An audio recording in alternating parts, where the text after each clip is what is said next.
So this is my take on bariatric data and how to evaluate what's going on with bariatric surgery. I have no financial disclosures.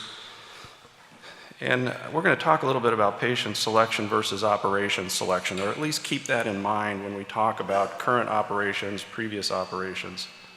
And I do this through a historical lens.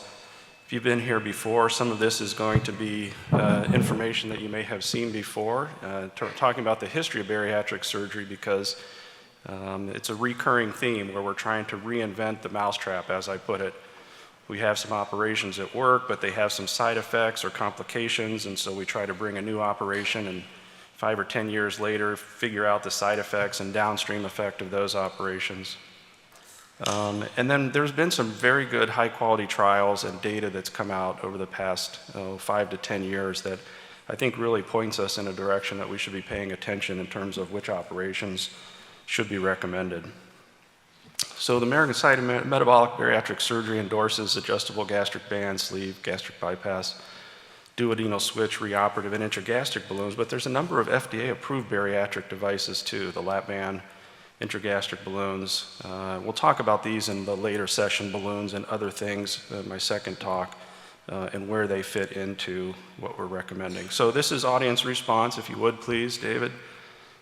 In my experience, meaning in your experience, the best contemporary bariatric operation is a lap band, sleeve gastrectomy, gastric bypass, sleeve and switch, or a GI bypass. It's a trick question. It depends on what you mean by best, right? That's what hopefully we're going to get to.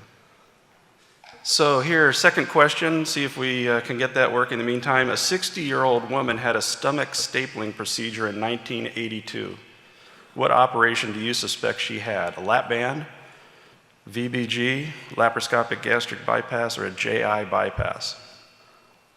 I think this is an important concept and why I'm going to talk a little bit about the history, because I have patients that come in regularly who say they had their stomach stapled. Usually, if you can find out what era they had their operation, where they had it, and who did it, they can sometimes remember that information. We can figure out which one they had. So vertical banded gastroplasty, exactly. I guess we've got people who have been around long enough. Usually that's a I don't know question, but I think you're exactly right. That's the sort of the height of the era of vertical banded gastroplasty. Those were all done open. So here's the first reported weight loss, and this is a great story, I think. It was presented at American Surgical Association in 1954,